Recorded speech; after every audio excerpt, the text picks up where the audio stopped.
নবীজি বলছে যদি কেউ ক্ষমা চাওয়ার পরে কোনো কেউ যদি ক্ষমা না করে, সেজন্য আমি নবীর সুপারিশ আশা না করে। খুব মারাত্মক কথা কিন্তু।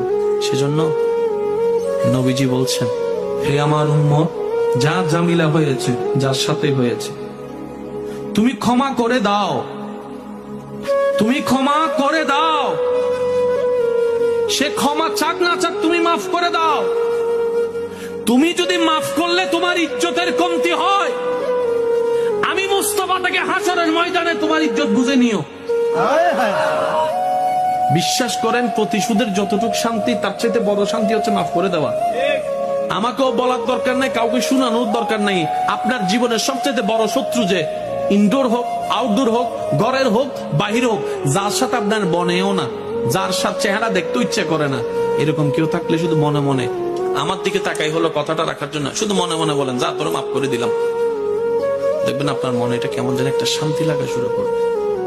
বিশ্বাস করেন ভাই, রাগ, হিংসা, অহংকার এগুলো শয়তানের জিনিস। এগুলা নিয়ে কেউ শান্তিতে থাকতে পারে নাই।